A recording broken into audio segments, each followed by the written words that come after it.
But yeah, I always thought, I used to look at this like small fish tank I had in my bedroom. I used to love the ocean, love water, love traveling, love meeting new people. I love fish. It would be great if I could live in the aquarium because that would be my favorite place. Impossible still. But a boat is probably the closest thing. So I think it was that. It was like if I can pull up somewhere and then just jump straight in the water and just be surrounded by fish, I'd absolutely love it. Ahoy, shipmates. Welcome back to On the Wind. I am a very tired host this morning. I'm Andy, of course. I'm recording from Mission Control in Sweden. Beautiful day outside today. I'm inspired. The reason I'm tired, I was up till 1 a.m. last night watching the Eagles game. I'm a huge Eagles fan. I grew up in Pennsylvania. And those of you that are football fans or Eagles fans will know why I'm tired. It was a nail biter at the end, but I'm very glad I stayed up. The game started at 9 p.m. here in Sweden, didn't get over till 12:30, and I just about had a heart attack at the end there, so it took me about a half an hour to decompress before I could fall asleep. Thankfully, Axel slept until 8 a.m., and I managed to have a little bit of a sleep in, but I'm still going to need a nap today, so trying to get some work done before then. I'm recording this the day before the podcast comes out, by the way. Okay, this is one I recorded back in the fall with Andy Hesketh. I was actually on his podcast, the Ocean Cruisers podcast, back, I don't know, it must have been September, October, November, sometime back in the fall. So if you want to hear me on his podcast, go check that out. This was a really good one. This was deeper than I expected. I had met Andy. I'd actually never met him. I finally did meet him at the boat show, but that was after we recorded this. And he is a character that is not easy to pin down on first impressions. So it was really interesting getting to know him during this podcast, and I had a really good, deep philosophical conversation through this one, especially a lot of parenting stuff in here as well, too, which was cool. Aside from this episode, which I think you'll enjoy, 59 North got stuff going on, as we always do. We have only one open bunk on Falcon for the rest of this year, and that happens to be with me on what I think is probably the best trip of the year. We are going from the Marquesas to Tahiti via the Tuamotu archipelago, the dangerous archipelago, as a lot of old-timey celestial sailors used to call it. Those are the classic atolls in the South Pacific. It's 11 days, 800 miles. There's one spot available.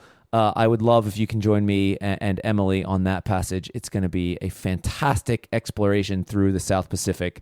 One not to miss. I can't believe there is a bunk open. There was a cancellation, so jump on that if you want to.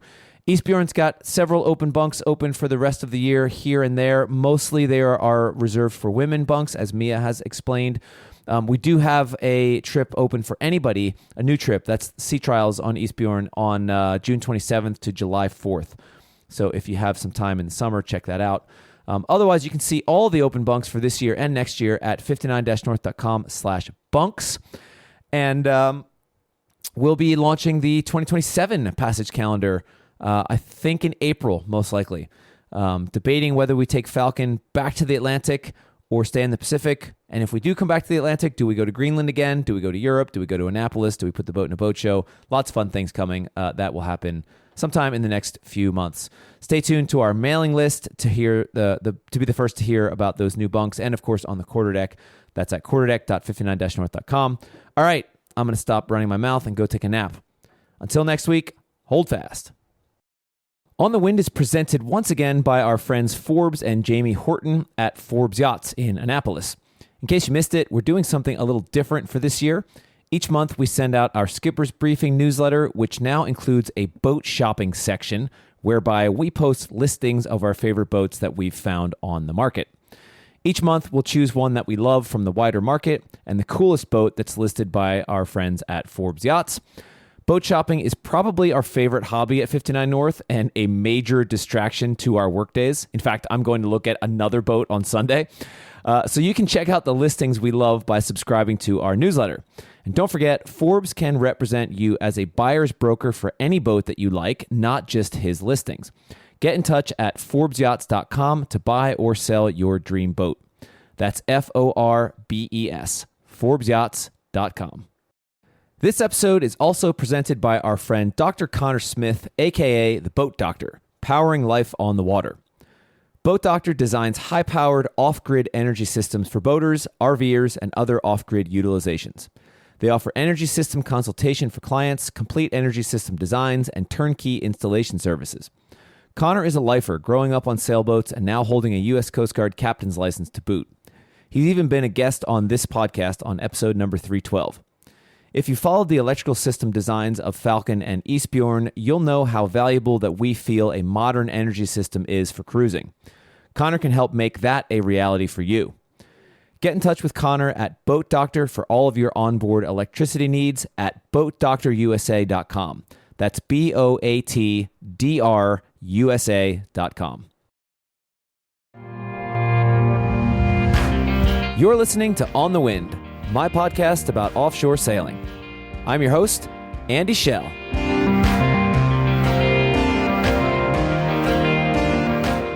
Andy Hesketh, aka Andy H., is the founder of the Odyssey Sailing Festival and host of the Ocean Cruisers podcast. Andy lives aboard his Jeanneau Sun Odyssey called VOYAGER and has been sailing full-time for several years now. But he wasn't always a sailor, leaving a corporate life behind to pursue wider horizons. I talked to him about all this, his history, his podcasting, the Odyssey Festival, while he was aboard his boat in Greece last fall.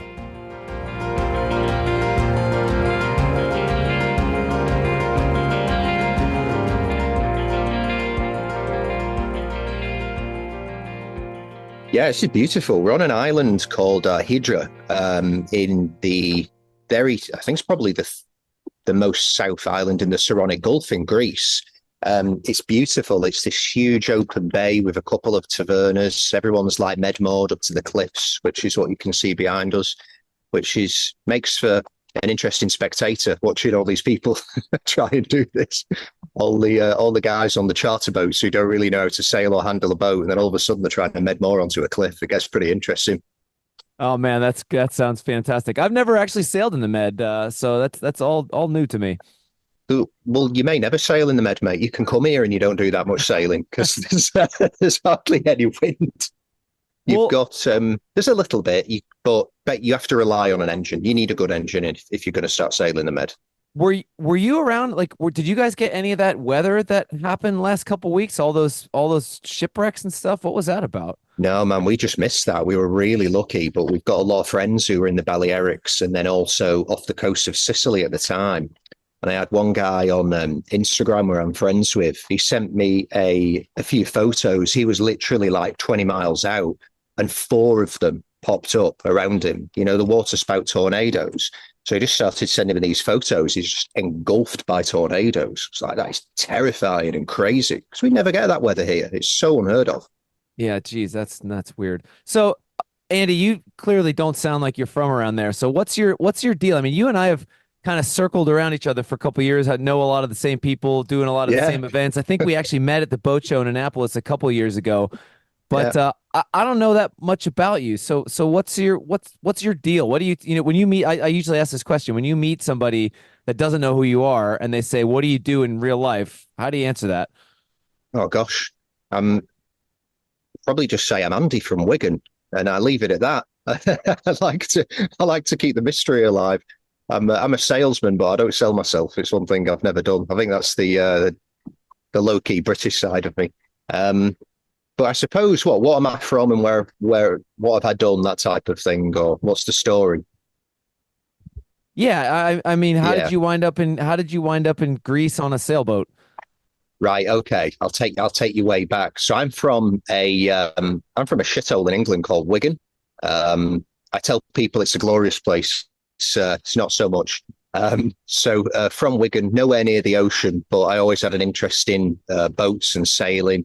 I think I went sailing for the first time when I was 14 on a lake in Germany. That was really nice. I had a small boat in the Lake District, and then we also had that boat in the north of Wales in a place called Conway, which is a great place to own a boat. I then spent 15 years basically traveling around the world. Actually, I was in the Middle East. I worked in the oil and gas industry, so it was a lot of traveling around the Middle East. We used to go to the States quite often, Houston. Didn't do much sailing, obviously, because owning a boat there is partially impossible, but mostly just insanely expensive. I remember when I moved to Dubai, the first thing I did was go to the marina and ask how much it costs to keep a boat there. And for a 30-foot boat, it was like £40,000 a year, which I think was about $60,000 at the time. So I was like, we'll charter, we'll just charter for this period of my life. So we did quite a lot of boat chartering. We took a lot of boats when we were there, and then we did a couple of vacations. And we actually got our first cruising boat once we left the Middle East. So it's probably about 7 years ago. We got an old school Moody. It was a Moody 336, which is it was a great boat. I wanted to get the 55-foot Moody or the 54-foot, but you need about $1 million to get one of those, and I don't have that. And I think if I had it, I still wouldn't spend it. So yeah, we started cruising around on that boat. I actually quit my job during COVID. I was employed by a couple of oil companies. So I ran a couple of oil companies in the Middle East for a while, came over to Spain, worked for myself, just doing private consulting for a few of the clients that I used to know, or like, a couple of people I worked for before. And yeah, COVID started. Work was absolutely obliterated. And I remember at the time I was actually doing an Atlantic crossing. I was going from the Canaries over to the Caribbean. I helped some friends get the boat down to the Canaries the previous year, and then I said I'd help them again get it across. So I remember I sent out about 30 emails to the clients I was working with just before I left. And then when we arrived in Martinique, it was just like 30 responses as like, oh yeah, COVID has shut this down. COVID has shut this down. I was like, okay, let's give this up. So we already had the boat. We'd done a couple of seasons on that. And I was like, let's just put a plan in place to just get the hell out of here. Because, man, like being a sailor in the middle of COVID, it was like, what on earth is going on? You can't go anywhere. You can't leave. Government won't let me go to my boat. I wasn't even allowed to talk to people about my boat. It's actually the reason why I started a podcast, because I was just so bored at home. So, yeah, I think it was pretty much shortly after that, we were like, okay, let's just put a plan together, get a bigger boat, and just take off. And yeah, it was more for the freedom aspect of it, to be honest. We were very content with the Moody. It was a great boat. We'd take it to the Balearics during the summer and just cruise around, and that was it was good enough for us for the time being anyway.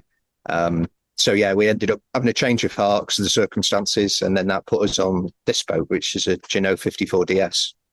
Do you have a home base somewhere?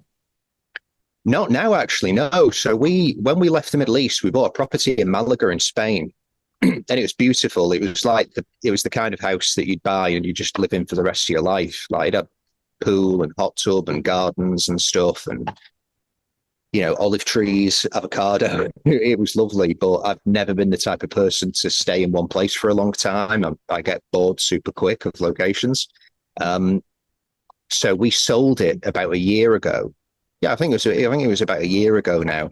So we're going to keep a base in Spain. That's where the previous property was, because my wife is from Syria and she needs a Spanish passport. Otherwise, we can travel nowhere.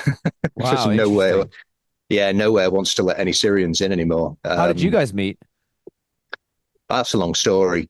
Well, I'll give you a short part of it. I hired her for a job, actually. So I think she was interviewing with one of the managers for one of the companies that I used to run. And I ended up then interviewing her after the manager recommended her. Thought she was really great, very professional. I was actually married at the time when we first met. When I interviewed her to bring her in for the job, subsequently ended up getting divorced, not because of her, for completely normal reasons as you'd expect. But yeah, we then ended up getting together a few months after, actually, which was not expected. I got divorced. I thought I was going to be alone for the rest of my life, and happy, actually, because I was miserable in marriage. But I'll just be happy and single forever. Just go to the bar and drink whiskey and mind my own business. But yeah, so she's from Syria. She left like during the Civil War. So I'm from a council estate in England. So some people from where I'm from would think I've probably seen some rough shit, but no, she's seen like next level crazy stuff, like literally bombs going off at the side of her. She's taken hostage a couple of times. Like it's nuts. She would make a way more interesting podcast guest than I would make. So probably better get her on. Wait, what does council estate mean?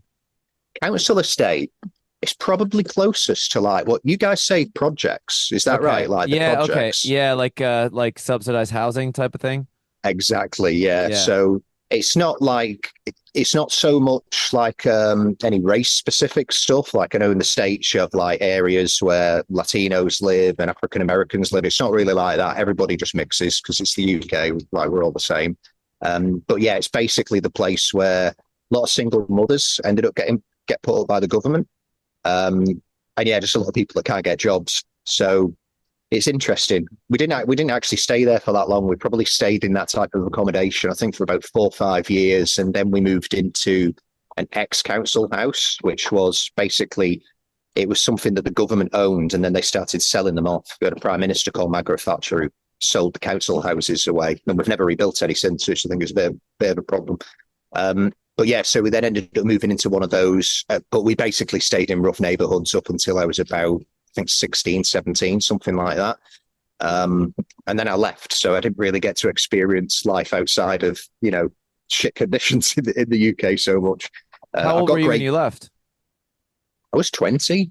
I was 20 when I left. Yeah. My parents are phenomenal people. Like, they're the hardest working people you'll ever know. They actually just shut down their business 2 weeks ago because the UK economy is just taking a massive hit. They've run this business for like 39 years. And Wow. They just couldn't keep up with it anymore. It's just, I think the States is the same. What kind of business was it?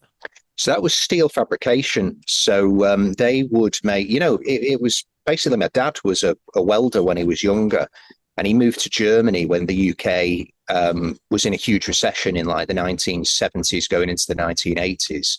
And he was welding beams, and I think he was doing like big industrial trash cans and stuff like that. Anyway, moved back to the UK, met my mom, and they then ended up setting a small business with like this government loan that Margaret Thatcher was giving out. I think she gave her like £60 a week to anybody who wanted to set up a steel business, because she wanted to bring all the workers back from overseas into the UK. So they set up a little steel fabrication shop. They were making gates and railings, and then jump to what it is now. They do like portal frames. So it's basically like the I-beam sections for like commercial properties and industrial properties, stuff like that. So they've had a good run. They've done really well. But the issue in the UK, like you can't get credit, can't get loans. Lots of the suppliers are shutting down. Your electricity bills like quadrupled, like steel's like tripled. So it's just pricing like loads of industries out of the market, really. So yeah, that's what they did as of last week. They're not doing it anymore. So when you left at 20, what did you think? Like, what was your plan? Oh, well, mate, my plan at first was I didn't want to take life too seriously at all. Like, I was very much into just hanging out and getting high with my friends for a long time. Sounds all right. Yeah, that's actually where I first started sailing as well. My first sailing experience is I was a bit of a shithead when I was younger. My parents, I think, decided to send me to Germany to be re-educated by a German family who were actually super chill, so it didn't work, but I really liked them. So I was going over there for the summers and spending time with them. And he was a big time pothead. He was smoking weed all day. I've never got into it like that. But we'd go down to this lake. His friend had a little mini sailboat, just like a tiny laser that you'd almost sunk if 3 people were on it. But we were all like skinny and like 14, so it was fine. So yeah, we'd go out. We were sailing for the full day on this lake, have a really good time, and then we'd go and like ransack the bakery that my friend's parents owned. So yeah, that was really nice. So we did that, and then based on that, a couple of my mates said, why don't we move to Australia? Everyone was moving to Australia at the time. It's pre-internet, so you didn't know really what Australia was like. We just had a TV series called Home and Away, which is probably like you guys have got like the telenovelas and like the drama stuff that's just like completely bizarre and unreal. Yeah, like the soap opera stuff. Yeah, exactly. People have like emotional brain transplants and stuff, or oral brain transplants. I don't know. So it was one of those, but based in Australia. So that's all we knew. We were like, Australia's just got loads of pretty blonde ladies who are in bikinis all the time, and England's miserable as shit. So we were like, let's get there. That seems like a much better place. We couldn't afford it, but we knew we could get a decent sailboat for like 10 grand. So we saved up the money just by working as welders. He was a plumber, I was a welder.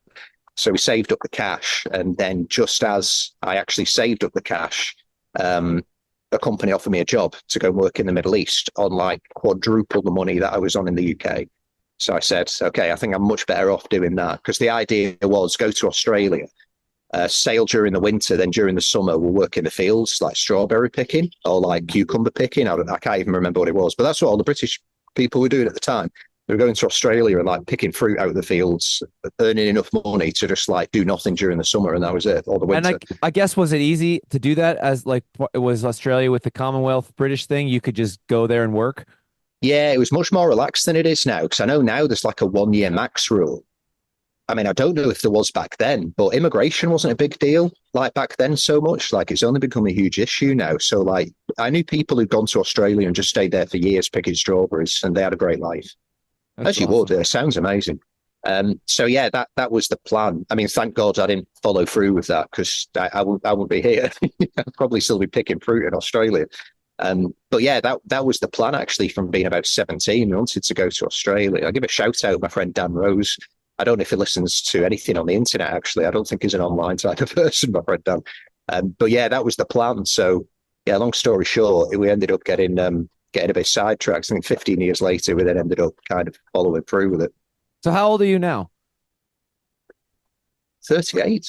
Okay, so we're about the same age. I'm 40. I just turned 40 this year. So Oh, you congrats. you had the same. Yeah, I made it. Yeah. You had the same. You grew up around the same time as me. You know, the same cultural references, pre-internet stuff. I Probably. guess we're the last pre-internet generation, I think, that grew up like that. Yeah, very much so, mate. And it's weird to think back. You know, I was actually thinking a couple of days ago when we bought our first boat, and it was like a gypsy guy. It was like you say, I don't know if that's culturally appropriate now, but that's what we say. So it was like a gypsy dude. It's like a traveler, Romany, whatever. And I'm pretty sure it was a stolen boat. I'm pretty sure we robbed it. But that was for sale in a place called Blackpool for hardly any money. But, you know, it was advertised in the paper because there was no like online advertisement. So it was like literally you were looking through the paper, and it was like 24-foot boat in great condition. So you called him. You're like, what boat is it? How great a condition is it in?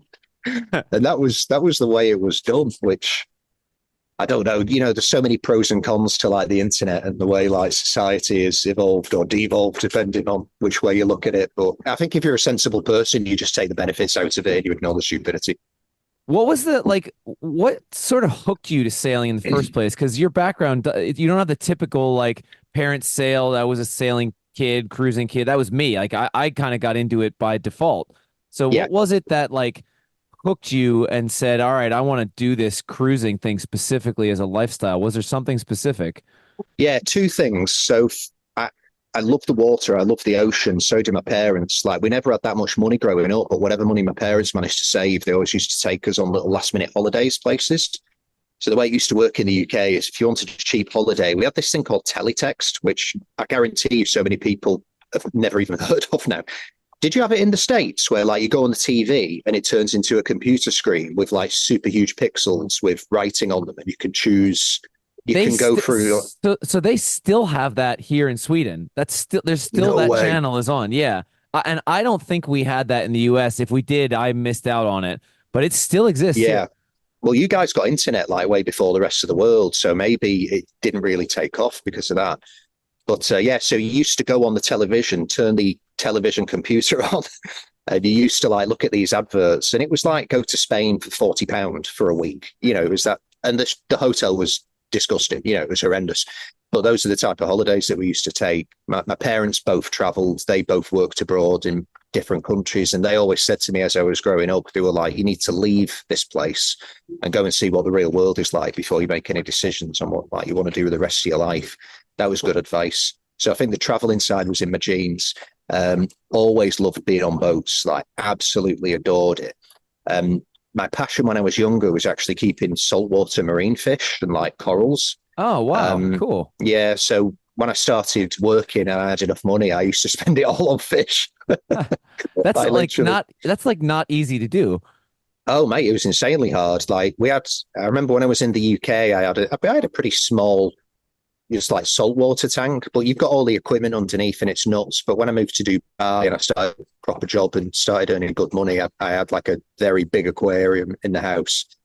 And yeah, you're talking like $10,000-15,000 worth of gear just underneath to keep all that stuff alive. Because the Wow. slightest change in like water chemistry literally just blitzes everything and it all dies. but yeah, I always thought, I used to look at this like small fish tank I had in my bedroom. I used to love the ocean, love water, love traveling, love meeting new people. I love fish. It would be great if I could live in the aquarium because that would be my favorite place. Impossible still. But a boat is probably the closest thing. So I think it was that. It was like if I can pull up somewhere and then just jump straight in the water and just be surrounded by fish, I'd absolutely love it. That's where the idea started. That is so cool. I love that. I just want to live in the aquarium. That is fantastic. Great answer. Yeah, I've got a friend called Bryn as well, who he was actually a cruiser. He sold his boat last year, but exactly he got into it for the same reason. He took it a step further. He's actually a marine biologist, but he was just like, no, I want to be able to just like jump in the water, swim with sharks, see the jellyfish, do all that type of stuff every day. Cool. And I love it. Greece is great for that. You've got really clear water. You can Medmore up to a cliff, so you've just got crystal clear water, loads of fish, sea urchins, crabs, everything. And I'll just swim around all day, picking up rocks. It's like, oh, look at this little organism on here, and show it to my wife. She's get it away from me, like she hates it. But yeah, that's where it came from. Are you a diver? Somewhat. I'm definitely not like a qualified scuba diver. I've never been like deep water scuba diving or anything like that. I've got my scuba gear on. Actually literally in my cockpit at the moment because I've been scuba diving for the past few days actually, but yeah, never done anything deep. I'm trying to get into free diving, but I need to quit smoking first because those two things don't go hand in hand. Yeah, that free diving stuff's super cool. We just dabbled with that, just messing around, diving down the anchor chain and stuff, and like seeing like, oh hey, we're anchored in 50 feet. Can we make it to the bottom? And I never. I'm a little bit scared of it as well, so I never took it that far. But it's pretty cool, and the idea that you don't need any equipment, any of that stuff is pretty neat. Yeah, it's amazing, mate. I've got a friend who's based in the Caribbean, and she's actually going to be a skipper at the festival in Greece in a couple of weeks. She's called Lauren, and it's insane. She takes these photos when she's like way down there. I don't know how deep she goes, but the photos she takes looks insane, and it's just incredible to be able to go down there with no equipment and basically just like survive for like 2 minutes. Some of them do. I think it's crazy. So do you have a real job now, or are you just bumming around? I feel like I'm bumming around. I don't feel like I'm being very productive most of the time. But yeah, so we set up the sailing festival a couple of years back, actually. And it's a little bit different. It's called the Odyssey Sailing Festival. It's a very large flotilla. We did the first one in the BVI, which was really nice. This year we're doing it in Greece. But yeah, the plan was let's do a flotilla, but get world-class skippers and inspirational skippers from like all over the world, and get them. Sorry, mate, just give me 1 second. Yeah, take your time.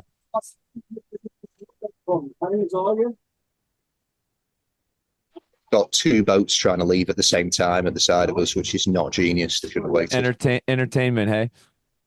It's crazy, mate. The decisions some of these people take is like nuts. We had a similar thing had Falcon in a boat show the other day, and same thing, except it was blowing like 35 knots and everyone's trying to leave at the same time. Yeah. And it was stressful. It's like, come on, guys, chill out. Oh, it's crazy, mate. They just try stuff because a lot of people in the Med are incredibly inexperienced. Most of them are chartering, or most of them just motor around. So yeah, you see people doing stuff and say like they're going to crash into each other at the front now. These two, fucking crazy. Anyway, sorry, mate. Just let me keep an eye on this. Yeah. No worries. They're trying to leave, but they've got the mooring line still tied to the cliff. Sailboats or? Yeah. Sailboats, one charter and one light charter catamaran. So are you're like fenders out, boats on both sides of you as you're sat there? Yeah, you've got fenders on all sides, but it doesn't really protect you that much, to be honest. Like when boats are leaving, when the rear quarter starts swinging into you, unless their quarter is going to like miraculously touch where your fender is, they're still going to whack your boat. Yeah. And I just painted my boat as well. So yeah, if I take a ding on it, the blue is going to turn to white in like one spot, and then it's going to look ridiculous. I do actually regret painting it. And people it's like anchors. Yeah, so it's you basically anchor. So we're in like 25 meters where we've dropped our anchor. We've got about 80 meters out, and you then reverse straight up to a cliff here. You choose a couple of rocks that look pretty sturdy, We've got some like industrial crane straps, so we strap those around the rocks and then put polypropylene stern lines over to the rocks. So, the thing is, in Greece, you've got like these beautiful bays, but because they're so deep in the middle, you can't anchor. You'd fit like 4 boats in with swing room if you're looking at like a 3 or a 4 scope. So everybody drops anchor in the middle and then just reverts back and like hooks onto the cliffs. But it's wonderful because you've got neighbors. So like you'll pull up and you'll start talking to the boats on either side, and you can make some friends. Yeah. And then you're all swimming straight off the back as well, which is really cool. So it's nice. Cool. Mate, where was that just before? So I asked you about I asked you about real life, and you said you started this festival, which I was going to ask you about anyway because I knew about that. So yeah, pick it up there. Oh yeah, so I figured like in terms of like Europe, you've got a thing called Yacht Week, which is like kind of a ginormous flotilla for young people. It's pretty debaucherous as well. I think there's like a lot of drugs and nudity on. I've had friends that have worked for Yacht Week. Yeah, that is it's what you hear. Exciting. Yeah. Well, it's exciting for a 20-year-old. It would kill me. I couldn't do that. Same. I'm not made for that. Way beyond that. Yeah. So I thought if we can do something which is kind of the same style as that, where we've got a load of big catamarans and we're having a great time, but make it a real sailing thing as well, where rather than just pull up and party, we're actually doing decent sails. We're in a range of boats. We've got like decent skippers. I thought that would be really cool. So the first people I messaged about it when I had the idea was Brady and Blue, your friends also. I said, I've got this idea. What do you think? And they said, oh yeah, we'd give that a shot. So I was like, well, if they'd do it, probably a few people would. So yeah, reached out to a bunch of other people. Laura Decker came on board straight away, and she's an incredible person, sailor, human being, all that type of stuff. Dustin Reynolds, who's the first double amputee to solo circumnavigate. He came on board as well, and he's coming to the next one. So we just got a great range of skippers, and then some of the YouTube guys as well. Some people off Below Deck, the sailing TV show. Yeah, cool. Yeah, reality show. So yeah, it's a week on the water cruising rounds with just some absolute legends behind the helm, and the customers who come just love it because they're getting to sail with incredible sailors, but then people who've like inspired them for years, and in some cases inspired them to get boats, inspired them to go sailing, or completely changed their life in some cases. So that's my job now. Actually, I run that. That's that's a really clever idea, and I guess you said your parents had their own business. Do you count yourself as like an entrepreneurial type of guy? Not entrepreneurial. We don't use that word in the UK. Okay. So yeah, I don't understand the true meaning of that.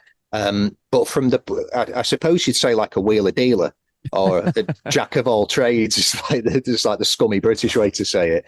But no, I've always done lots of different stuff. Like growing up, moving through like the various stages of my life, I've always like bought property and flipped them, completely renovated them myself. I've always done all my own construction work, engineering work from an engineering background. So like getting a boat that needed a major refit was like no task. That was absolutely fine. I wasn't intimidated by anything like that.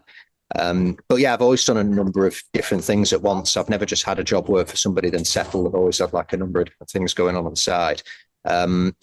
So yeah, I maybe. I don't know. Hustling, just doing what you need to do. It sounds like to me. I'd say so. Yeah, doing the work you got to do to get where you want to get. Yeah. Well, I mean, what's entrepreneur? What does that mean? It's a French word, isn't it? As I know, it's just somebody that is a business minded person that can take an idea and run with it. And I guess as I would define it, because I consider myself more of an entrepreneur than a sailor, even. Where it's just like I have ideas that I then execute, and I think I think the difference is a lot of people have ideas, but not a lot of people actually follow through with them. So I think that's the sort of spirit that I'm talking about. It sounds like you're that way as well. Yeah, kind of. I mean, I've run a couple of businesses and I've set up some stuff. I've always done stuff on the side and flip properties. So yeah, kind of. I think hustling is probably the best way to say it. But no, I like to follow through with stuff. If I have an idea and I think it's good, I like to really commit to it and see what I can get out of it. I get bored super easy. Like I said before, I get bored of locations. I get bored of situations. So anything that comes up that I feel like, oh, now I can challenge myself with that and I can take things in a different direction. I always push myself to do it. So yeah, maybe it's similar to the way you operate then, kind of. What did you learn about either yourself or the concept having done the first of these festivals? Oh, Jesus, a lot. A lot. Well, we had like the last one we did, we had 13 boats in the BVI. These are all charter boats that get motored around all year. They don't get sailed. A lot of them can't sail that well. So, unless you've got, wind directly on the beam, they're not going to sail that far. They're like the big, 50-foot lagoons and stuff. Probably get 70 degrees, maybe 60 in light winds, but you're going to start drifting everywhere. It was a lot about the boats were breaking constantly. Something was happening. Winches were blowing out, sails were blowing out, inverters weren't working, so many electronic issues. So that was interesting, dealing with like 13 breaking boats at any one time. 120. Were you skippering one of the boats, or were you just kind of, you were skippering one as well? So you had like taken care of the whole thing plus your boat. Yeah. So yeah, it was a lot. To be honest, like so all of the skippers are incredible. Like they were super incredible people. Like most of them. I think you've probably met most of them. And they were great because they wanted to give the people on their boats like the best week of their lives as well. So I'd say without a doubt, in terms of like the actual operation of the week, they carried like 99% of the weight on their shoulders. I was like basically the plumber. I was just dealing with the shit when it was floating. So I was like dealing with all the problems. We had a couple of issues, and I've learned quite a lot of stuff from the first one.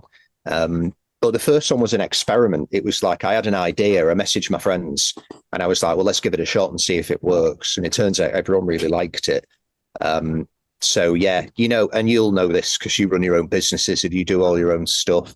If you want something executing properly, you have to know everything that's going on with it. You have to be completely on the ground. You have to manage it yourself, and you have to deal with the problems yourself. Because if you leave it to a third party, a different business, they've not got the interest. They've not got the interest to do it and do it right like you have if you run it. So yeah, I think for the first one, I learned just don't take anyone at the word, unfortunately, and just make sure you're doing all this work yourself. Did it make money? Yeah, we made money. Yeah, I basically like stopped working properly like 3 years ago. I did the oil and gas for a long time, saved, flip properties, always saved cash. I've never been a spender. I did spend a little bit, but it was always money that I knew I could spend and I wasn't wasting it, so to speak. Like I bought some ridiculous cars, but I knew if I bought them, I'd sell them for the same price in a year. Wait, give me an example. Give me an example of a ridiculous car. I bought an Aston Martin V12 Vanquish. V12 Vantage. That was probably the most ridiculous one I bought. That was after I got divorced, actually. I called up my dad. I was like, Dad, I'm getting divorced. And he said, spend all your money immediately. So I was like, oh, okay. So I went and bought an Aston Martin. That's freaking awesome. Wow. Yeah. Hardly drove it, actually. I had, it wasn't a nice car to drive, but then I got a Porsche 911 Carrera S. That's the best car I've ever had. And I kept that for 10 years. And I just sold it last year when we moved on the boat full time. That's a great car because that's a sports car that's rapid, but you can drive like an everyday vehicle. Whereas an Aston Martin is like a race car. Like they're horrible to drive. Horrible. So yeah, always spent a bit of money, but it's never wasted it, I'd say. Although some people would disagree, they'd probably say that is a waste. Well, yeah, but like you said, you know those kind of cars. I have a friend who's super into cars, and he's buying and selling cars all the time, and he doesn't make money, but he doesn't lose money because there's always a market for that. Yeah. If you get one at the right price, you can always keep it for a year and probably get the same money for it if you keep the maintenance up on it and stuff. So so basically I'd already like worked, I'd saved, we had properties that we were renting out, and I said, okay, if we can go for the next like 15 years just earn enough money to cruise on, then we're absolutely fine with that. So going into this festival, like the way I wanted to look at it was, I've got a lot of friends who do sailing and they're incredible sailors. Some people who like world-class sailors, world record holders. and they don't earn that much money, unfortunately. And it's very hard to earn money in sailing unless you're doing the deliveries all the time, or, you know, you can find, like, you've got a very unique business, and you were kind of the first person to start it and like scale it to the way you have done. But there's very few opportunities in the sailing industry like that. And I thought, if I can set up a business where it's something that pays them really well and they're super incentivized to do it and have a good time, they'll keep on coming back, and I can earn enough just to cruise. I was like, I'm super okay with that. So I think like it's over 80% of the profit. I just hand it straight over to the skippers, and we basically earn enough just to like cruise for the year, which is absolutely fine because we don't need to save anything. Yeah. So yeah, if you look at the business on paper, it looks like shit, but it pays a lot of people a lot of money who deserve it. And we earn enough out of it to, you know, we can cruise, we can pay for the food, pay for the boat. I can go to Annapolis every year. I can put those expenses in, which legit is obviously part of the business in case that, you know, Her Majesty's Revenue Customs are listening. Doubt they are, but in case. So that's super legit, realistic expense. But yeah, it's, you know, it keeps our lifestyle going.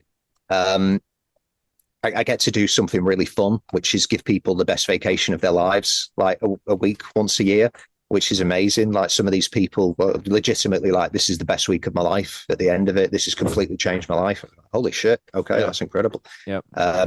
So yeah, it's a great experience. It's a lot of fun. I get to hang around with people who are all like me, you know, they live on boats, they want to bum around and have a good time and just do some sailing and stuff. So yeah, it's a really nice week. I'm really glad you said that about the pay and the opportunities and stuff, because that's been a big mission of ours, is to like properly employ. Now we have 2 boats, but we don't have that many positions, but still the people that work for us, to pay them a proper living wage.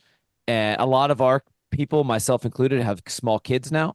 So, you know, unless you're going out, the super yacht thing is an opportunity, but then you're on the boat that's your life. Yeah. So difficult. Trying to create opportunities for people to like get paid to do real sailing, and then also be able to have a life ashore, because, you know, some of the other companies that do similar stuff to what we do, you're paid, but if you have a mortgage and a kid at home, you can't afford it. It's not, it's like a job to do when you're 18 to 25 when you don't have anything tying you down. And I just didn't like that. I wanted to create something that me as a 25-year-old would have been like, that's who I want to work for. And that I'm glad you said the same thing about that. That's been a mission of mine industry wide, is to try to, you know, bring up wages. Well, you've done that, mate, because like there's a lot of people, you've taken on like a lot of younger people who've probably had limited sailing experience when you've took them on, but you've taken them on. I did a podcast with Emma. I heard. Yeah. Yeah. She's a lovely girl. She's doing really well now. Also, she's got a great boat. She's doing some nice sailing charters on it and stuff. So you've taken on people who've got like limited experience and, you know, paid them and give them job security and life security and learn how to sail. Well, that's so rare. That is so rare. Yeah. So yeah, it's great that you're able to do that, and just bring a bit of stability, because you know, it's like Dustin is a great example. So Dustin is probably one of in terms of like a human being, it's in the Guinness World Record book, you know. He's missing an arm, he's missing a leg, sailed around the world solo with literally no experience whatsoever. This is like grade A human being, you know what I mean? Like in terms of accomplishments. But even still the same, it's like doing charters, it's doing deliveries, it's like, you know, working in like the gig economy, I suppose they say, where it's like one thing after another. And Justin does well, you know, he works super hard. But the industry has very few opportunities where you can like get a job and like excel in that job and then like make a career out of that job, but it still be somewhat friendly to like growing up and like having a normal life.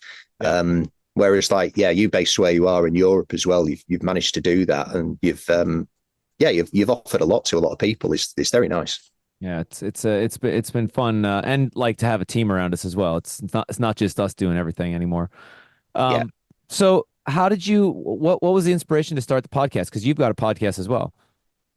Yeah, boredom, actually, complete boredom. I was so sick of the Spanish government.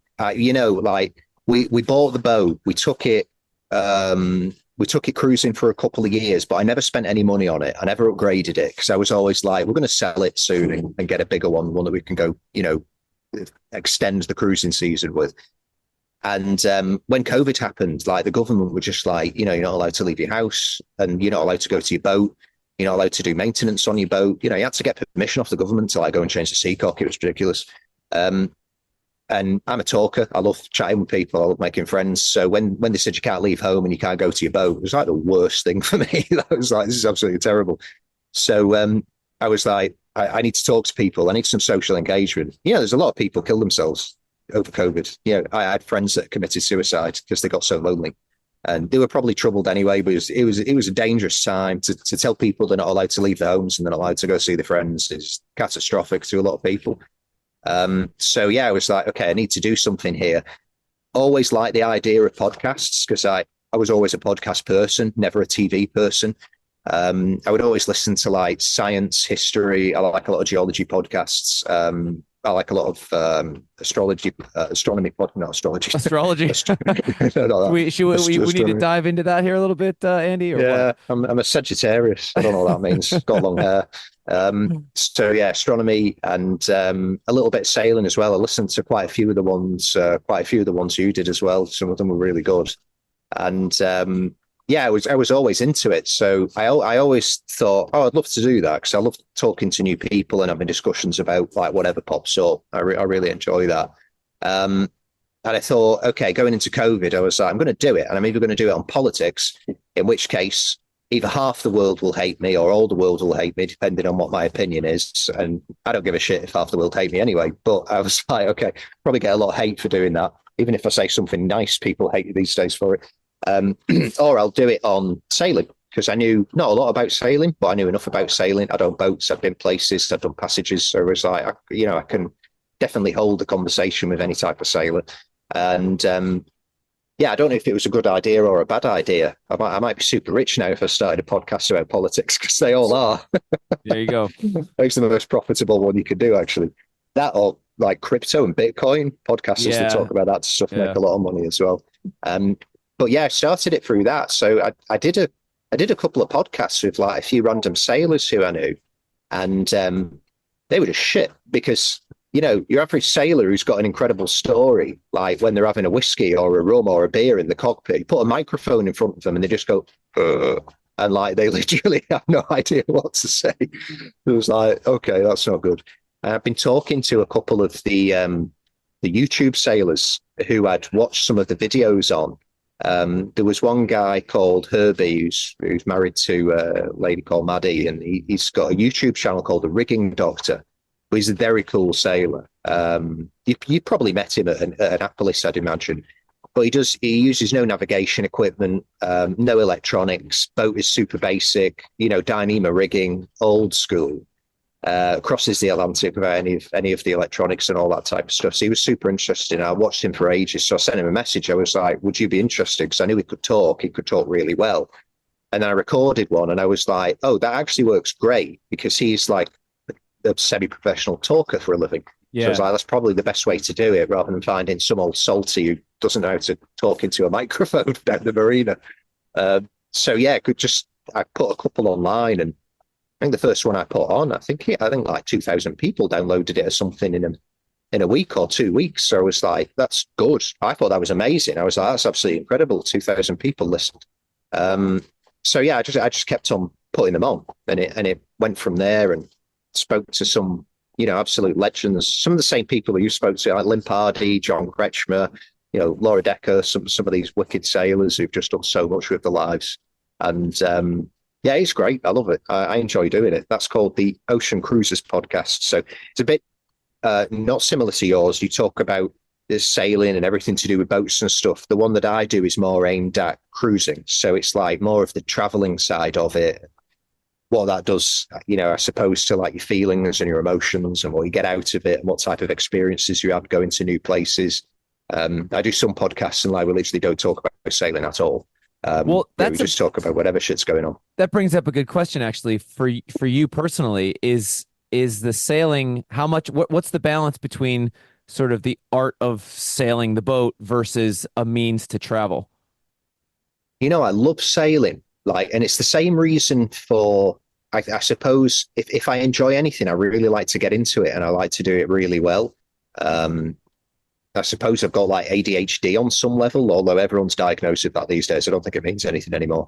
But I like to do stuff and I like to do it well. I've always been into engineering, so I like to get things like like operating at maximum efficiency and performance and stuff like that. I've become a lot more chilled this year just because we're in the Med, and it's just like, I can't get 9.5 knots out of this boat a lot of the time. I'm lucky to get 2 because we haven't got that much wind. So I've become a lot more relaxed with it. But traditionally, it's always been like, I really want to get the most out of the boat. I want to trim the sails perfectly. I want to get everything working absolutely spot on.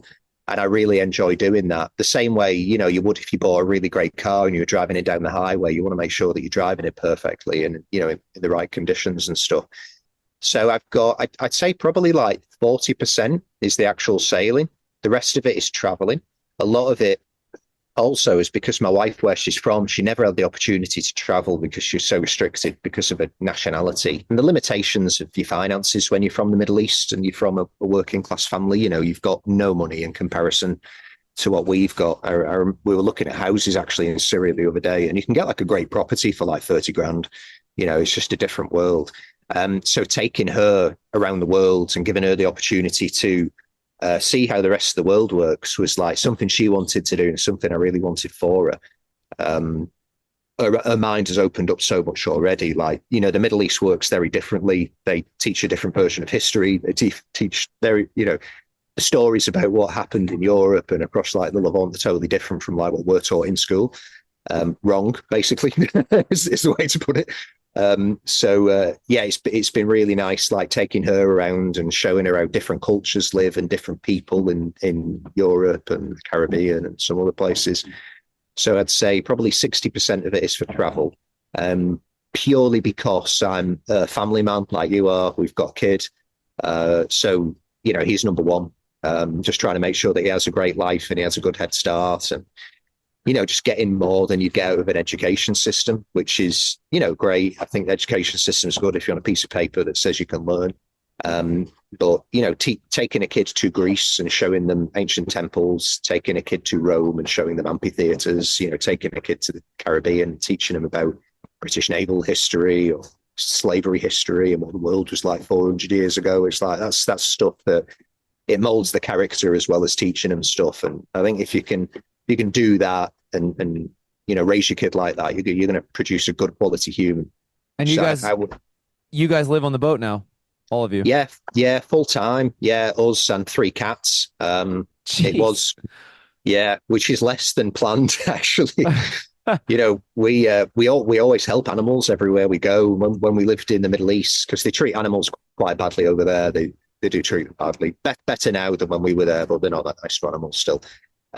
We used to get animals off the street and we used to chip them and get them vaccinated and then find homes for them because the government used to just come and collect them and kill them all. So we did that. And then, naturally, if you're saving like a few animals a month or 3 or 4 or whatever, you end up keeping one because it's cute. So every time a fluffy one, turned up, we were like, let's keep the fluffy one.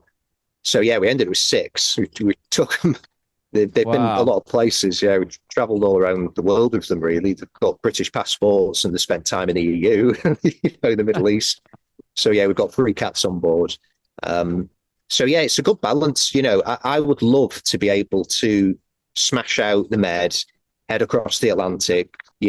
Probably go up the east coast of the States, get over to the Pacific. But it would be enjoyable for me, but it would not be enjoyable for my wife, and it wouldn't be enjoyable for my son. So it's just finding a balance when you live on the boat full time. Like, how old is your son?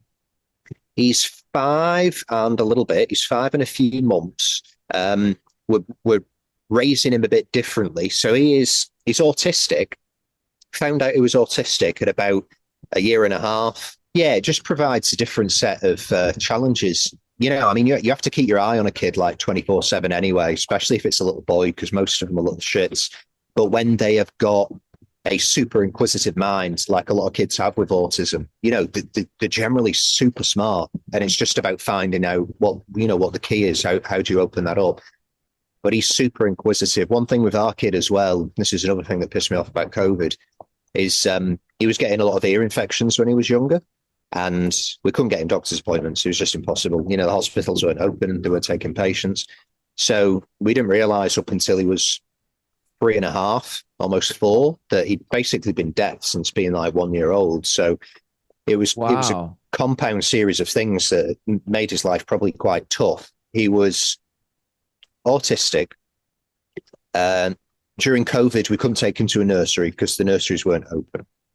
He couldn't hear anything because we couldn't get him a doctor's appointment to figure out what was wrong with his hearing. And we knew because he wasn't talking properly. We first thought that not talking properly was due to the autism, which we were very worried about, because if you have a kid that's non-verbal and autistic, like, that can be a real challenge. So we were actually super happy when we found out he just had a problem with his ears. So after he got the surgery, he's been able to hear it a bit more. But yeah, like the autism, not hearing until he was 4 years old, not going to nursery, so not getting like that stimulus that kids need from being around other children at that age. The Spanish education system is utter dog shit. So like we put him in a nursery that was like a Montessori nursery, which is probably the best place for an autistic kid, actually, because they're just going to get, the stimulation that they need that they wouldn't get in a normal classroom. And they kicked him out after like 4 months. They were just like, we need to get him an independent teacher, which is going to cost like $2,000 a month. We were like, we're not paying $2,000 a month. Send him to like some private school in the UK for this price, Yeah. And they were like, yeah, if you don't do this, then he can't stay. So we had to take him out of that. We had to find him, another means of just spending time during the day with the kids. We actually found a really nice British lady who was working in Spain at the time, who set up like a Montessori nursery from her home, which is great lady. But yeah, it's been a series of challenges. But yeah, we've come to the conclusion, and there's a politician in you're American, yeah? I am, yeah. There's a politician in your country called RFK Jr. He's what is from the Kennedy family. And he talks a lot about like autism associated with like the food industry, processed food, vaccinations, all this type of stuff. And we've done a lot of research on it since, because we did notice, like, as soon as we got his first stage of vaccines when he was a year old, it literally just clicks. Like you could tell straight away, like something just happened immediately. And the more we've researched it, the more we've looked into it and spoke to more people, like a lot of people feel this way. A lot of parents feel that way, and a lot of parents noticed a difference with some of the vaccines that the kids have been given. And he's the only person who I've ever heard on a public stage actually talking about that. And that's probably why he's been demonized, actually. Well, I mean, I don't know. Yeah, that's a touchy subject, that whole vaccine thing. That's either, that's either conspiracy theory, or if you've lived it, it's a different thing. So I can't. Yeah. But just to acknowledge that's one of the kind of third rail sort of topics, I guess. Yeah. But people get banned off the internet for talking about it. Yeah, so there's obviously something to it, or that wouldn't be the case. Yeah. Yeah. So we noticed a difference there.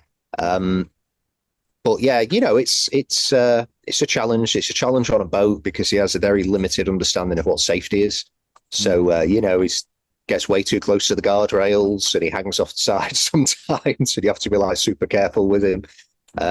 But I think, given the way his brain works, we're giving him the best possible life he could get, because a normal school just wouldn't work for him. Mate, it's like, it's difficult as a parent when you have a kid that's autistic who's got a lot of energy and they're incredibly inquisitive and they want to do stuff all the time, because it's like, you can shout and you can say no, but they don't get it. Because they don't understand that element of life yet. They see, they want to do, they want to learn, they want to engage. And when you tell them no, or you force them not to do stuff, it's just very difficult for them to understand why. And the same with a lot of kids, but I suppose it's probably compounded more when they have that type of diagnosis. But yeah, like we're well aware that, like, when we meet up with other families or we have other adults come on board, because we invite people on our boat all the time, we're super social. We're aware that people probably look at us and be like, what the fuck are these hippies doing and how are they allowed to have a kid? But we just say, listen, he's autistic, forget the rule book, it does not apply. You've just got to go with the flow. You've got to let them learn at their own pace. You've got to let them do what they want to do. And I genuinely do think that they're able to access some parts of the brain that, like, normies like us probably can't. And if you let them explore enough, they'll figure out something that they're incredible at, and then they'll, they could be super successful in whatever it is, whatever interest it is they find. But yeah, it's weird. Like when we invite people around and he's like jumping all over the place and he's just like screaming nursery rhymes. Like we're in this anchorage here. It's absolute bliss. Everyone goes to sleep at like 10 o'clock, but he's still awake and he's just like screaming nursery rhymes at the top of his voice. It's echoing like through the entire neighborhood, the town, probably waking up donkeys. I don't know. And it's just like, just let him scream about the bubbles in space because that's what he wants to do. Wow. How did it Yeah. how did it make you feel when you found out, like when you got a diagnosis? Well, we never actually officially got the diagnosis because we didn't want him to be diagnosed in the Spanish system because it's a very government intensive country in terms of like authoritarianism. And maybe some Spanish people would find that offensive, but coming from the UK, the old UK, not the new one, where, same as the UK, you really value your freedom and, you decide what you want to do. The government doesn't tell you or decide for you. Spain is quite different to that. And they're super restrictive on children and how you raise your kid and what school you take your kid to and what parents are meant to do. And we knew that as soon as we got that diagnosis, social services would be right on the case with putting the Spanish government system guidelines in place of like how we should raise him. Can't do homeschool, have to stay in Spain, can't travel, can't take them out of school, super restrictive. Bit different if you got a foreign kid, but we didn't want him in the system. We were like, there's no way we want to do this. We don't want the social services worker calling us up every month saying, have you done this? Have you done that? Ticking boxes for the government. We didn't fancy it. So we left it. In terms of like when we realized, I struggled with that. I really, really struggled with that. My wife realized it super quickly. And I was very skeptical about it. As soon as he got his second round of vaccines at a year, like literally the day after, she was just like, his facial expressions have changed. He stopped talking. His voice has changed. And I was like, maybe he's sick. He just had injections. I get weird after I have an injection. I passed out after an injection once, just affects some people differently. And then the more she looked into it and, the signs, movement with the hands, certain ways to communicate, the way they look at stuff, they do this thing called stemming where like he does that all the time. So look out the corner of his eyes and spin. That's his way of interpreting depth of space and focus and stuff. So it was super interesting to see the world through his eyes, actually. But yeah, when we started noticing all of this stuff, it took me a while to get my head around it because it's like this. Our generation, there's always been a stigma associated with kids who've got special needs. Like I was always very nice to everyone. I've always tried my best to be, just a good person to people. I'm not an angel by any means, but I never wanted to be the person who anybody didn't want to spend time around. And I've always tried hard to make sure I'm not that. And I had friends who had special needs in high school and they were taking the piss out of, they were mocked and they were judged and they were given, cruel names and stuff like that. And that was normal. If you're in your 40s, if there was a guy who had, I don't know, autism or he was, had Asperger's or something like that, they got names, stupid this, retard this, whatever, backwards down or something, absolutely normal. So, coming from that type of environment, that era, when I first started looking into it, I was like, gosh, I needed to just reassess things, I suppose, in a way and be like, well, okay, what does this mean? And what do you do? And the parental, gene kicks in and it's just like, whatever kid you have, whatever he ends up doing, you'll love him. He could turn into a genocidal maniac killer. I'd still love him. I'd still stick up for him. There'd be no question about it. But, it was tough at first, isn't it? Like when you find out, your kid has got a problem and it's going to be different and it's going to provide a set of challenges for your life and it might be restrictive. It's something you have to really think about quite a lot and get used to. It's the same. What you said about Spain is the same in Sweden. You're not allowed to homeschool. It's pretty prescriptive. With all kids, and it works for us because we happen to agree with a lot of the things. Sweden's I always feel like country. Sweden's 30 or 40 years ahead of the US in its evolution of social things across the board. So we happen to agree with it and are happy with it, but it is restrictive. And like we have friends who, they sailed around the world with their kids, Swedes, and they had to basically leave the Swedish system in order to be able to do that. And then you give up the healthcare and all the benefits of living in a socialist system like Sweden. That's like that. So we'll cross that bridge when we get there. But having that mindset towards life, which is essential if you want to be successful. You know, it's those types of people that, you know, invent stuff and make stuff and build stuff. You know, we need those people. It's very difficult to actually have any type of kid when you're that way, because you have to fight your natural instincts, which is, you know, if something pops up or you get an email, opportunity, take it, and you're on. It's like the kid's there, you know, calm down, do that after 9 p.m. or something. So it's really difficult when you've got a kid that has extra needs, because, you know, they've got autism, or, you know, even just like a physical ailment, something like that. Really, really challenging. So you know, it's an evolutionary process, isn't it? That you go through an adult, you have to take a step back at some point soon. If it's, you know, your own physical restraints or something to do with your family that requires you to slow down, you have to take it. But yeah, it's life, mate. You know, you don't know what's going to get thrown at you, and it's just one of those things. I think that the most important thing anyone can do is raise their kid well. And I don't mean well, like make sure they go to a Cambridge or Harvard and, you know, have a great education. I think that's bollocks. It doesn't mean anything. Raise a kid who treats people well. Yeah. It's the best thing you can do. When we're dead, the only thing that's left of us is a memory. If you're a shit person, no one's going to remember you for anything good. But if you've made a great kid and then they make great kids based on the lessons that they've learned from you as a parent, you're just going to create a legacy of lovely human beings. And yeah, I think if everyone focused on that, I don't know, maybe we would have world peace. Who knows? If everyone focused on being a good parent, could be actually.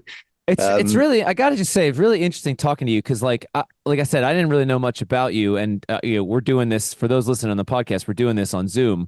You know, You've got a big beard, long hair, tattooed up, wearing a black shirt. You're What I'm learning about you does not match the visualization here, right? Like this nerd guy who wants to live in an aquarium. And so do you find that people have an impression of you that is flipped? Like how does that work for you in reality? Yeah, quite odd. Most people don't approach me or don't talk to me. I naturally, when I talk to someone, I'm super smiley because I'm happy that I'm talking to someone. But when I'm not talking to someone, I look straight up like a killer. I've always got a frown. Like Hibber says, like your resting face is horrifying. Yeah, I'm sat on my computer sometimes working. She pops her head up. She's like, "Oh my god, what's wrong?" And I'm like, "What do you mean? Like, what's wrong?" I was like, "I'm just talking to someone on the internet." I do exactly the same thing. That's hilarious. Yeah. Remember one of the jobs I had? My nickname was Frown Owl. They were like, they could only see the top of my head, but I was always doing that. My dad was a musician. He's still very good on guitar. He got me into music at a very young age, and his jam was like Black Sabbath, Led Zeppelin, Deep Purple, all of like the old school British 1970s classic metal music. And I realized as I've grown up, I've just evolved to be like an older, younger generation version of my dad. I actually have all the same interests as him, which is strange because I didn't actually spend that much time with my dad because I left home when I was young, but I've grown up to be quite like him, which is a good thing because he's a great person. But yeah, I got into the metal music like way early on when I was like 13, 14. But I have always done really well at school. I've always tried hard. I've always made sure I had a good career and I was earning money and taking life in the right direction. But at the core, I've always been a bit of a hippie. Who, did always want to be covered in tattoos and all that type of stuff. I think I'd look more in place on a Harley Davidson, even though I wouldn't know how to use one of those things than I would on a sailboat. But yeah, most sailors have got, like polo shirts and they look very well, kind of like you, exactly, yeah. Cleanly shaven and you look like you're wearing nice clothes. So yeah, I don't fit in, I suppose. I listened to the podcast that you did with James the Sailor because he's I was thinking him. Yeah, same. He's super interesting character, super interesting. His life story is really wild. And yeah, I probably felt a little bit like that. I wasn't a street artist and I haven't been shot. So I didn't go that deep into it. But I think it's good. I think that side of it is good. It's great to meet. I've met a lot of people who are a lot more like me actually this year. I've met like quite a lot of people from Texas who are a bit more into, like guns and motorbikes to a sailing and stuff like that. I made a good friend through the festival called Mike, who lives on a ranch in Idaho and rides Harley Davidsons and loves sailing. It was actually really funny when we did the festival in BVI. I saw this guy we were in the shithole bar in the BVI. It's like this floating like concrete pontoon in the BVI. that the Americans love. They think it's this incredible bar. Can't remember what it's called. It's Um, it's the pirate boat thing, right? The yes, yeah, what the hell is that called? This is terrible. I should know this. But yeah, you're right. The Americans love it. it's super famous, Yeah. but it's a piece of shit. Like it's Yeah. this concrete floating barge. It's got these huge generators on the back. I don't know if it's booze or piss that's all over the floor. Could be both. Could be Both. either. Who knows? Both, maybe. Yeah. It's human The juices. Willie T, the Willie T. Willie T's, Yeah. that's it. God, what a shithole. Like $10 for a beer as well. So anyway, we were in this place, and all everybody who came to the festival all looks, relatively, they would fit into normal day-to-day society. And I saw this guy across, he looked like me, had a huge beard, covered in tattoos, vest on. And I was like, the fuck is that guy? I said to him, I was like, go and find out who that guy is. Is he with us? And she came back and she was like, yeah, he was with us. His name's Mike, he's a legend, rancher from Idaho. And then got talking to him. This is a crazy small world. So I'm from a very small town in the UK that is famous for nothing other than sexually transmitted diseases. I think that's probably how we made the mark on British society. I remember when I was a kid, we were the town with the highest rate of STDs in teenagers. That's Great. how bad my that's Great how bad my stat. town is. Yeah, that's how bad my. I never contributed to that stat, thank God. So it turns out that he set up a business that had an office in Wigan. He'd spent years living in Wigan. He'd gone to my football club. He'd eaten all the pies that were served at the shops where in my town where all the famous pies come from. Same interest in music, same interest in sailing, absolutely everything. I was like, God, this is a small world. He's from some ranch in Idaho, and he spent time, eating pies in my hometown. That's wicked. So there's a few more of us misplaced characters out here. I'm finding. That's cool. That's very cool. So what what are your plans now? What are your cruising plans? You're living aboard, you've got your son, you've got all the challenges we talked about. What are you Yeah. what are your hopes and dreams? I want to wrap this up here. So what are your hopes and dreams? Hopes and dreams. In terms of sailing, hopes and dreams, we're going to stay in Greece for a few years. I'm big into history. I listen to a lot of history podcasts. My ambitions when I was a kid was always to spend a lot of time in Greece and Egypt because I'm obsessed with ancient Greek mythology, ancient Egyptian culture. So we probably want to stay in Greece for a few years. I'm determined to see every ancient Greek site there is before we actually leave here. It's the dawn of democratic civilization and astronomy, governments, all that type of stuff. Greece is kind of where it all really kicked off, depending on how you look at it. But it's where a lot of it kicked off. Some of the most important philosophers in human history are from Greece. So we want to spend a lot of time here.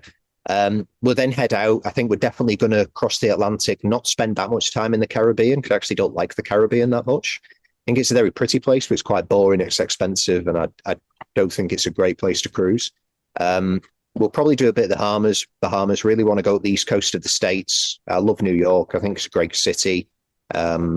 So much history in New York. I really appreciate the mix of British and American culture because our countries are so intertwined in the history and how they were formed and created. So I love America. I think it's a great place. And I think Americans are the most generous, nicest people as well. So definitely want to spend some time on the east coast of the States. And then I think just head down to Panama and then go straight into the Pacific and then maybe stay there forever. Possibly. I think Nice. it's the best place to be on a boat. We do love Thailand. We really love Malaysia. I've got family in Malaysia, so I think getting there might be kind of a bucket list item. But in terms of sailing aspirations, do I have an aspiration to circumnavigate and complete a loop? Not that really. It would be a cool thing to do. It would be something to tick off the list. But I'm also happy, celebrating other people doing that. I'm thinking that's a great thing. Mate, when you have a kid and you have a wife, your life changes. And it's whatever ambitions you had as a teenager, I want to sail around the world. It's well, that doesn't really matter anymore. It's Totally you get just want that. to make sure the little guy's happy and, he's going to grow up, surrounded by people who love him and in a good environment. And that's kind of the only thing that matters really now. But yeah, we're going to do some sailing. We're going to stay in Greece for a while. We're going to do some sailing. We want to start bringing more guests on the boat next year for the podcast. So actually completely change the podcast in the way it's being done and bring people on the boat who don't have experience in sailing and see what they think of it. That's going to be something that I want to do a bit more of. We'll keep on doing the festival because that's great. The people who come really enjoy it. They really love it. They have a great time. So we'll keep on doing a bit of that. And I don't know, mate, we'll just see where the world takes us. Shit, monkeypox is the thing now. Everyone's talking about monkeypox. So I don't know what's going to happen in the next 2 weeks, let alone 2 years. Fair enough. Cool, man. Yeah. Well, hey, this has been really fun chatting with you, and Same. I guess we're gonna see you in Annapolis. Yes, yeah. I decided not to go then. My wife convinced me to go. She said, like, you do run a business now, and that it's a sensible thing to do to go there and promote it. So I was like, yeah, I suppose it is. So Cool. yeah, I'm going. Nice one, Andy. Well, I look forward to meeting you in person. Absolutely, mate. And thank you very much for having me on. It's been a pleasure. Awesome. Thanks again to Forbes Yachts for sponsoring this episode of the show. Check them out at ForbesYachts.com. That's FORBES, ForbesYachts.com. Thanks also to Connor and Boat Doctor for sponsoring this episode of the show. Get in touch for all your electricity needs at BoatDoctorUSA.com. That's BOATDRUSA.com.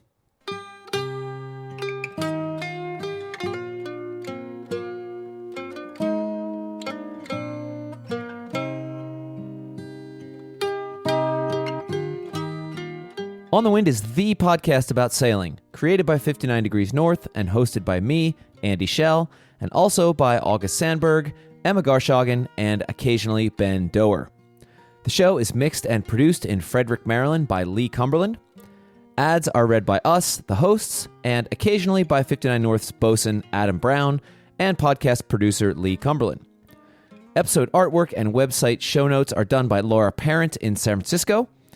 The intro theme music is composed and performed by former podcast guest and musician Cameron Dale, while the outro music you're hearing now is, of course, by our friends, the Storm Weather Shanty Choir. We love hearing from our fans, so send your questions and comments to holdfast@59-north.com, and please do us a favor and review the show on iTunes or wherever else you get your podcasts. Until next time, hold fast. I made up me mind that I was inclined to go to sea no more. No more, no more, to go to sea no more. I made up me mind that I was inclined to go to sea no more. As I was walking down the street, I met sweet Angeline. She said, come home with me, me lad, and we'll have a cracking time. But when I awoke, it was no joke. I found I was all alone. My silver watch and my money too, and my whole bloody gear was gone. Was gone, was gone. My whole bloody gear was gone. It was when I awoke, it was no joke, for my whole bloody gear was gone. As I was walking down the street, I met Big Rapper Brown. I asked him if he would take me in, and he looked at me with a frown. He said, last time you was paid up with me, you talked up no score. But I'll take your advance and I'll give you a chance to go to sea once more. Once more, once more, to go to sea once more. I'll take your advance and I'll give you a chance to go to sea once more. Sometimes we're catching whales, me lads, but mostly we get none. With a 20-foot oar in every paw from 5 o'clock in the morn. And when daylight's gone and the night's coming on, we rest upon our oars.